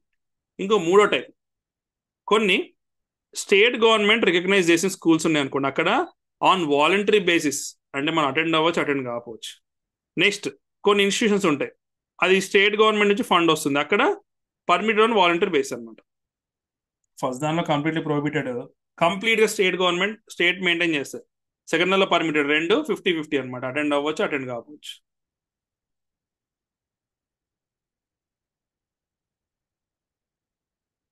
నేను చూద్దాం. Protection of interest of the minorities, minorities యొక్క ఇంట్రెస్ట్లు కాపాడడం కోసం ఆర్టికల్ 29 ఉంది. ఏంటిది అంటే బేసిక్ గా మైనారిటీస్ అంటే ఎవరు? టూ టైప్ ఆఫ్ మైనారిటీస్ ఉంటారు. ఒకటి ఏంటి అంటే డిస్టింక్ట్ లాంగ్వేజ్ ఉన్నోళ్ళు, స్క్రిప్ట్ ఆర్ కల్చర్ ఉన్నోళ్ళు, ఆర్ రిలీజియస్ మైనారిటీస్ కూడా ఉంటారు అనమాట బేసిక్గా. సో ఒక వ్యక్తిని ఒక ఎడ్యుకేషన్ ఇన్స్టిట్యూషన్ లో, కంప్లీట్ గవర్నమెంట్ అండర్ ఉన్న ఇన్స్టిట్యూషన్ లో, ఆర్ గవర్నమెంట్ నుంచి రిసీవ్ ఎయిడ్ వస్తున్న ఇన్స్టిట్యూషన్ లో, వాళ్ళు రిలీజియస్ బేసిస్ పైన, రేస్ బేసిస్ పైన, క్యాస్ట్ లాంగ్వేజ్ బేసిస్ పైన ఎవరిని కూడా డినే చేయదు. నేను ఫలానా రిలీజన్ వాడి నేను తీసుకోదని చెప్పకూడదు అనమాట ఇలాంటి స్కూల్స్ లో. అది 29 లో రిలీజియస్ మైనారిటీస్ కూడా ఉందన్నమాట. అంటే ఇండియాలో మీరు కనుక చూస్తే except Hindu religion, all religions are minorities. So ఎగ్జామ్లో అడుగుతారండి, ఆర్టికల్ 29 లో మైనారిటీస్ అంటే రిలీజియస్ మైనారిటీస్ అని అంటే కాదండి, లింగ్విస్టిక్ మైనారిటీస్. అంటే కొన్ని లాంగ్వేజ్ ఏంటంటే కొన్ని ఫ్యూ పీపులే ఉంటారు, అవి లింగ్విస్టిక్ మైనారిటీస్. అదే సుప్రీంకోర్టు జడ్జిమెంట్లు వెళ్ళినప్పుడు అదేంటి సార్, ఓన్లీ మరి ఈ ప్రొటెక్షన్ 29 ప్రొటెక్షన్ ఓన్లీ కొన్ని సెక్షన్స్ వాళ్ళకి, మైనారిటీస్ వాళ్ళకి ఉంది అంటే మెజారిటీ వాళ్ళకి కూడా ఉందని ఇచ్చింది అనమాట. ప్లస్ వీళ్ళకి ఒక రైట్ ఉంది. ఏం రైట్ ఉందంటే వాళ్ళ లాంగ్వేజ్ కాపాడుకోవడానికి రైట్ టు యాజిటేట్, అంటే ఆందోళన కూడా చేయొచ్చు. తెలంగాణ యాజిటేషన్ లా కూడా చేయొచ్చు అనమాట. అది లాంగ్వేజ్ కోసం కాదు, స్టేట్ కోసం. నెక్స్ట్ చూద్దాం article 30. This a big one. Article 30లో ఏముంటుందంటే ఈ మైనారిటీస్కి, బుద్ధిస్టులకు కానీ, సిక్కులకు కానీ, ఇస్లాం వాళ్ళకి కానీ, క్రిస్టియన్స్ కానీ, మైనారిటీస్ అందరికి కూడా వాళ్ళ ఓన్గా ఎడ్యుకేషన్ ఇన్స్టిట్యూషన్స్ పెట్టే ఒక రైట్ వాళ్ళకి ఉంది, గుర్తుపెట్టుకోండి. ఓకేనా? All minorities based on religion, language అయినా వాళ్ళ ఓన్ స్కూల్స్, కాలేజ్ వాళ్ళు పెట్టుకోవచ్చు. ఫర్ ఎగ్జాంపుల్ గవర్నమెంట్ కనుక ఇలా ప్రాపర్టీని అక్వైర్ చేసింది అనుకోండి, గవర్నమెంట్ రోడ్ వెళ్తున్నా, ప్రాజెక్ట్ వెళ్తుంది అనుకోండి, కంపెన్సేషన్ అనేది కంపల్సరీ ఇవ్వాలన్నమాట బేసిక్గా. ఇక్కడ చూడండి, ఆర్టికల్ 30 వచ్చి ఓన్లీ మైనారిటీస్ కి మాత్రం రైట్ ఇచ్చిందండి. అంటే హిందూ కాలేజ్, హిందూ స్కూల్స్ పెట్టుకోవద్దా అంటే అది మైనారిటీ స్కూల్ కింద రాదు. ఇందా 29లో ఏంటి, రైట్ టు ప్రొటెక్ట్ అనేది హిందూస్ కూడా వర్తిస్తుంది, బట్ 30లో మాత్రం హిందూస్ వర్తిస్తుంది, ఓన్లీ మైనారిటీస్ వాళ్ళకి గుర్తు. అంటే మైనారిటీస్ వాళ్ళకి రైట్ ఇచ్చారు. ఏంటి బేసిక్ గా అంటే they can establish their own institution అని చెప్పేసి. ఈ టర్మ్ మైనారిటీ అనేది ఎక్కడ కూడా డిఫైన్ అవ్వలేదు, గుర్తుపెట్టుకోండి. ఇది కూడా ఎగ్జామ్లో అడిగే ఛాన్స్ ఉంది. మనం ఇన్నిసార్లు మైనారిటీ అని తప్ప ఎక్కడ కూడా దాని డెఫినేషన్ లేదు. ఇక్కడ కూడా మళ్ళీ 3 type of minorities education institutes ఉంటాయండి. ఒకటి ఏంటి అంటే కొన్నిటికి రికగ్నిషన్ కావాలి, గుర్తింపు కావాలి, గవర్నమెంట్ గుర్తింపు కావాలి, ప్లస్ అండ్ ఆల్సో ఇక్కడ ఎయిడ్ కూడా గవర్నమెంట్ ఇస్తుంది. ఇక్కడ ఏంటి, ఇక్కడ రెగ్యులేషన్ అన్ని స్టేట్ గవర్నమెంట్ చెప్పినట్టే ఉండాలి. కొన్ని ఓన్లీ రికగ్నిషన్ అడుగుతాయండి, ఫండ్స్ అడగవు. వీళ్ళు కూడా స్టేట్ నుంచే రెగ్యులేట్ అవుతారు. మూడోది, నైదర్ సీకింగ్ రికగ్నిషన్ నార్ ఎయిడ్. ఓకేనా? నైదర్ సీకింగ్ రికగ్నిషన్ నార్ ఎయిడ్ వచ్చేసి ఏంటి అంటే వీళ్ళకి రికగ్నిషన్ వద్దు, ఎయిడ్ వద్దు. వీళ్ళకి ఏంటంటే వీళ్ళు నచ్చినట్టు, వాళ్ళు నచ్చిన స్టాఫ్ని, నచ్చిన పీపుల్ని, నచ్చిన వాళ్ళని వాళ్ళు జాయిన్ చేసుకోవచ్చు అనమాట. ఎస్, జస్ట్ ఊరికే చదవండి ఇదంతా. నెక్స్ట్ చూడండి, రైట్ టు కాన్స్టిట్యూషనల్ రెమెడీస్. ఓకేనా? ఇక్కడ చూడండి 30 వచ్చింది, 32 వచ్చింది. మీకు డౌట్ వస్తుంది, సార్ 31 ఏదంటే 31ని రిపీల్ చేసేసి మళ్ళీ దాంతో 31A BC ఉంది, మీ క్లాస్లో చెప్తా. I teach in the next class. ఓకేనా? ఇక్కడ 32తో క్లోజ్ చేసి మళ్ళీ 31, ఓకేనా, 33, 34, 35 చెప్తా. ఈ రైట్ టు కాన్స్టిట్యూషనల్ రెమెడీస్ అంటే మీనింగ్ ఏంటి అంటే బేసిక్గా ఇప్పుడు మనకి ఇన్ని ఫండమెంటల్ రైట్స్ మనకి ఇచ్చారు, మరి వీటిని ఎన్ఫోర్స్ చేసే ఒక పవర్ లేకపోతే న్యాయం జరగనట్టు కాబట్టి దాని ఎన్ఫోర్స్మెంట్ కోసం మాట్లాడారు. The right to get fundamental rights protects it self in a fundamental right. అంటే నాకు ఈ ఫండమెంటల్ రైట్ ప్రొటెక్షన్ కూడా ఇంకో ఫండమెంటల్ రైట్ లో పెట్టారు, దాన్ని ఆర్టికల్ 32 అంటున్నాం అనమాట. దాని గురించి మీకు చెప్తా. 32 అంటే ఏం లేదండి, బేసిక్గా రిట్స్ అని అంటారు అనమాట. మనం సుప్రీంకోర్టుకి వెళ్ళొచ్చు, హైకోర్టుకి వెళ్ళొచ్చు. సుప్రీంకోర్టులో అయితే ఆర్టికల్ 32 ప్రకారం వెళ్ళొచ్చు. హైకోర్టుకి అయితే 226 ప్రకారం వెళ్ళొచ్చు, ఆర్టికల్ 226. ఇప్పుడు చూద్దాం మనం type of writs and scope. ఇక్కడ ఉన్న రిట్స్ ఖచ్చితంగా ఎగ్జామ్లో అడుగుతారండి. వాళ్ళకి బాగా ఇష్టం అంటే ఎగ్జామినర్కి మనం కన్ఫ్యూజ్ చేయడం ఇష్టం కాబట్టి, వీడు అన్ని కన్ఫ్యూజ్ అవుతాం కాబట్టి వాళ్ళు అడుగుతారు. చూద్దాం, లెటస్ డీకోడ్ ఇట్. అందుకే ఇక్కడ టేబుల్ వేసాం కదా. ఫస్ట్ ఏంటి, ఫస్ట్ ఉన్న రిట్ పేరు ఏంటి అంటే హేబియస్ కార్పస్. ఇది మన వర్డ్ కాదండి, ఇది లాటిన్ వర్డ్. హేబియస్ కార్పస్ అంటే to have the body of. అంటే బేసిక్ జరిగేది ఏంటి అంటే, ఓ వ్యక్తిని ఎవరో ఒకళ్ళు, గవర్నమెంట్ అంటే పోలీసు వాళ్ళు కావచ్చు, లేకపోతే ప్రైవేట్ పీపుల్ కావచ్చు, ఎవరన్నా సరే తీసుకెళ్లి ఒక చోట డిటైన్ చేసి అరెస్ట్ చేసి పెడితే, ఎవరు చెప్పలేదు, ఒక కేసు లేదు, ఏం లేదు, మెజిస్ట్రేట్ చెప్పలేదు, పెడితే మనం కోర్టుకి వెళ్ళామనుకోండి, హేబియస్ కార్పస్ ఈ వ్యక్తి కనిపించట్లేదు అని చెప్తే కోర్టు ఏం చెప్పుద్ది అంటే, ఎట్టి పరిస్థితుల్లో ఈ వ్యక్తిని తీసుకురండి ముందు కోర్టు ముందు సబ్మిట్ చేయడం చెప్పుద్ది అనమాట.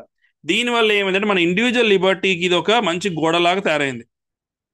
అంటే ఎవరిని కూడా ఇల్లీగల్ గా డిటైన్ చేయడానికి లేదు. అంటే ఒక ప్రూఫ్ ఉండాలి కదా, ఒక ఎవిడెన్స్ ఉండాలి, ఒక ప్రూఫ్ ఉండాలి, ప్రైమా ఫేసి ఉండాలి, అతని పైన ఒక కేసు ఉండాలి. ఏం లేకుండా చేయడానికి లేదు. ఇది బోత్ ప్రైవేట్ పైన పబ్లిక్ పైన ఉందన్నమాట. ఇది ఎప్పుడు ఇష్యూ చేయరు మరి అంటే, చట్ట ప్రకారంగా అరెస్ట్ చేసినప్పుడు, కోర్టు కంటెంప్ట్ అప్పుడు అరెస్ట్ చేసినప్పుడు, కంపిటెంట్ కోర్టు చెప్పినప్పుడు అరెస్ట్ చేసినప్పుడు, ఇది అసలు కోర్టు పరిధిలో లేదనుకోండి, అప్పుడు చేయలేము అనమాట. సో గుర్తుపెట్టుకోండి, హేబియస్ కార్పస్ ఖచ్చితంగా అడుగుతారు. నెక్స్ట్ చూడండి, మ్యాండమస్. మ్యాండా అంటే కమాండ్, వి కమాండ్ అంటే మేము కమాండ్ చేస్తాం. ఎవరిని కమాండ్ చేస్తాం? ఫర్ ఎగ్జాంపుల్ ఒక పబ్లిక్ ఆఫీషియల్ ఒక వర్క్ చేయట్లేదండి, జనరల్గా ఆయన చేయాల్సిన వర్క్ చేయట్లేదు, మనం ఏం చేస్తున్నాం మ్యాండమస్తో అంటే, ఈ పబ్లిక్ అఫీషియల్ని నువ్వు నీ వర్క్ చెయ్యి అని చెప్పడమే మ్యాండమస్ అనమాట బేసిక్గా. ఇది పబ్లిక్ బాడీ పైన అంటే గవర్నమెంట్ ఆఫీసెస్ పైన, కార్పొరేషన్ పైన, ఇన్ఫీరియర్ కోర్టు పైన, ట్రిబ్యునల్ పైన, వీటన్నిటిపైన వచ్చేసేది. ఎవరి పైన చేయలేమంటే ప్రైవేట్ ఇండివిజువల్ పైన. అంటే ప్రైవేట్ కంపెనీ ఒకటి ఉందండి, అక్కడ వర్క్ చేయట్లేదు, మీరు డబ్బులు ఇచ్చిన, డబ్బులు అంటే ఫీజు కట్టిన, మీరు అక్కడ ఇష్యూ చేయడానికి లేదు, వేరే వేరే విధంగా పోవాలన్నమాట. To enforce department instruction that do not possess statutory force. అంటే డిపార్ట్మెంట్లో ఏదైనా ఇష్యూ చేశారనుకోండి, అది అది కాకపోయినా మీరు అడగడానికి లేదు. Duty discretionary. డిస్క్రిషనరీ అంటే చేయొచ్చు, చేయకపోవచ్చు. ఒక కాంట్రాక్టువల్ ఆబ్లిగేషన్ కూడా ఇది పట్టించుకోదు, గుర్తుపెట్టుకోండి. ప్లస్ మన ప్రెసిడెంట్ అగెన్స్ట్, గవర్నర్ అగెన్స్ట్ కూడా చేయలేమన్నమాట. అండ్ ఆల్సో చీఫ్ జస్టిస్ గారు అగెన్స్ట్ కూడా చేయలేమన్నమాట. ఇది 2020 యూపీఎస్సీలో అడిగారు. మ్యాండమస్ అయిపోయింది కదా, నేను మళ్ళీ రివైజ్ చేస్తాను ఓకే ఇవన్నీ. ప్రొహిబిషన్ అంటే ఏంటి అంటే ఆపడం అనమాట. We're stopping it. ఏం ఆపుతున్నారు? ఒక హయ్యర్ కోర్టు లోవర్ కోర్టుగా ట్రిబ్యునల్కి ఇస్తున్నది ఏంటి, దాని జ్యూడిక్షన్ దాటి చేయొద్దని చెప్పేసి. ఇది ఓన్లీ జ్యుడిషియరీలో, క్వాజి జ్యుడిషియరీలో మాత్రమే ఉంటుంది. అంత అడ్మినిస్ట్రేటివ్ ఆఫీసర్స్ అథారిటీస్ పైన, లెజిస్లేటివ్ బాడీస్ పైన, ప్రైవేట్ ఇండివిజువల్స్ పైన మాత్రం చేయలేము. ప్రొహిబిషన్ అంటే ఇది. ప్రొహిబిషన్ అంటే ఆపడం కదా బేసిక్గా. సెరిషియరీ అంటే ఏంటి? టు సర్టిఫై దట్ అంటే ఏంటి? ఇందాక మనం ఏం చూసాం ఇక్కడ, ప్రోహిబిట్ అంటే లోవర్ కోర్ట్ దాని పరిధి దాటి దాని పరిధి దాటి వాళ్ళు జడ్జిమెంట్లు ఇచ్చినప్పుడు దాన్ని ఆపుతున్నారు. సెరిషరీ అంటే ఏంటో సర్టిఫై చేస్తున్నారు. ఏమని? ఒక హయ్యర్ కోర్టు లోవర్ కోర్టు చెప్తుంది ఏమని, నీ కేసు నాకు ట్రాన్స్ఫర్ చేయలేదు, నువ్వు ఇచ్చిన జడ్జిమెంట్ నేను కొట్టేస్తున్నా, ఎందుకంటే అది నీ జ్యూడిక్షన్ దాటి నువ్వు జడ్జిమెంట్ ఇచ్చావు. సో సెరిషరీలు రెండు ఉన్నాయి, ఒకటి సర్టిఫై చేసి స్క్వాష్ చేయడం, ఒకటి ముందే ఆపడం, ఆ జడ్జిమెంట్ ఆ కేసు నాకు ఇవ్వని చెప్పడం అనమాట. ఇది judiciary, non judicial authority against కూడా ఇవ్వచ్చు అనమాట. 1991 సుప్రీంకోర్టు ఏం చెప్పింది, అడ్మినిస్ట్రేటివ్ అథారిటీ పైన కూడా ఇవ్వచ్చు. కానీ ఇక్కడ పైన ఏమి ఇచ్చారండి, ప్రొహిబిషన్ మాత్రం ఇవ్వకూడదు, గుర్తుపెట్టుకోండి. ఇది చాలండి, ఈ ఒక చిన్న క్వశ్చన్ క్రియేట్ చేయొచ్చు మనం ఇక్కడ. Which among the following is available against administrative authorities అని చెప్పేసి ప్రొహిబిషన్ సెరిషరీ ఇస్తే సెరిషరీ ఆన్సర్. ఇది లెజిస్లేటివ్ బాడీస్ పైన కానీ, ప్రైవేట్ ఇండివిజువల్స్ పైన కానీ పనిచేయదు.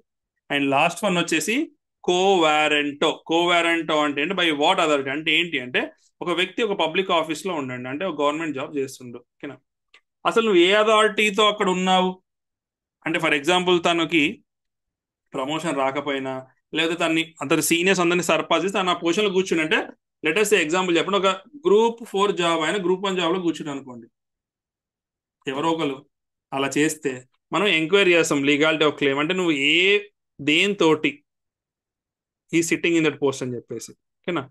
Issued only in the case substantive public office by person, cannot be issued ministers పైన, ప్రైవేట్ ఆఫీస్ పైన మనం ఇష్యూ చేయడానికి లేదు. అయితే ఇది అగ్రీవ్డ్ పర్సన్ అంటే సఫర్ అయిన పర్సన్ మాత్రమే, దానిలో ఉన్న విక్టిమ్ మాత్రమే మనం వెళ్ళాల్సిన అవసరం లేదు, అంటే కోర్టుకి వెళ్ళాల్సిన పని లేదు. ఎవరైనా పబ్లిక్ ఇంట్రెస్టెడ్ పర్సన్ ఎవరైనా వెళ్ళొచ్చు. మొత్తం 5 రిట్స్ లో ఇది ఒకటే అండి.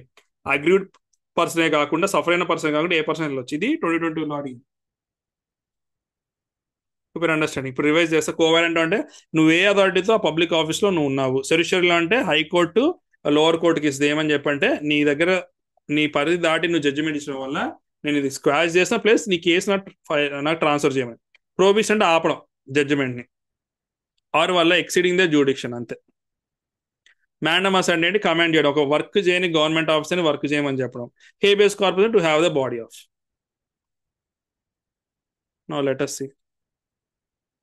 మరి సుప్రీం కోర్టులో రిట్ ఇష్యూ చేయొచ్చు, హైకోర్టులో రిట్ ఇష్యూ చేయొచ్చు. మరి డిఫరెన్స్ ఏంటి సార్? మరి ఎగ్జామ్ అడగొచ్చు కదా. ఇక్కడ చూడండి, సుప్రీం కోర్టులో రిట్స్ ఇష్యూ చేయాలంటే ఓన్లీ ఫండమెంటల్ రైట్స్ ఎఫెక్ట్ అయినప్పుడు మాత్రమే ఇవ్వచ్చు. ఓకేనా? హైకోర్టులో ఏంటి? బేసిక్గా నార్మల్ ఆర్డినరీ లీగల్ రైట్స్ మన ఎవరన్నా ఉల్లంఘించినా సరే దానిపైన కూడా రిట్స్కి వెళ్ళొచ్చు. Next, supreme court can issue writs against a person are A government through out the territory of India. ఇక్కడ ఏంటి? హైకోర్టు మాత్రం అక్కడ ఆ లొకాలిటీలో ఆ టెరిటరీ జ్యూడిక్షన్ ఉన్న వాళ్ళపైన వాళ్ళు చేయొచ్చు. ఆర్టికల్ 32 అనేది ఒక ఫండమెంటల్ రైట్ కాబట్టి సుప్రీంకోర్టు రెఫ్యూజ్ చేయలేదు అనమాట ఈ రిట్ జ్యూడిక్షన్. కానీ ఇక్కడ చూడండి, ఆర్టికల్ 226 అనేది ఫండమెంటల్ రైట్ కాదు. ఓకేనా? ఇట్స్ అండ్ ఒక ఆర్టికల్ అంతే కాన్స్టిట్యూషన్ లో. సో రిట్ జ్యూడిక్షన్ ని హైకోర్టు క్యాన్ రెఫ్యూజ్ అనమాట. మీరు సుప్రీంకోర్టుకి వెళ్ళమని చెప్పొచ్చు డైరెక్ట్. గుర్తుపెట్టుకోండి, అందుకే టేబుల్ ఇచ్చాము. Just remember. So thank you so much అండి. In coming video will finish the last part of fundamental rights. ఇంకా క్విక్గా చెప్పొచ్చు, బట్ మీకు ఏంటంటే ఎగ్జామ్లో ఖచ్చితంగా ఎగ్జామ్లో పాయింట్ వస్తే మీరు ఎగ్జామ్ పెట్టాలి కదా. అందుకనే ఐ వాస్ టీచింగ్ మీడియం పేస్లో చెప్తున్నా, మరీ స్లో కాదు, మరీ స్పీడ్ కాదు. ఓకేనా? నెక్స్ట్ క్లాస్లో we'll cover DPSP and also fundamental duties. ఓకేనా? So thank you so much అండి. Please share this video. Please put your comments down in the video. So this is Anirudh Billa. జై హింద్.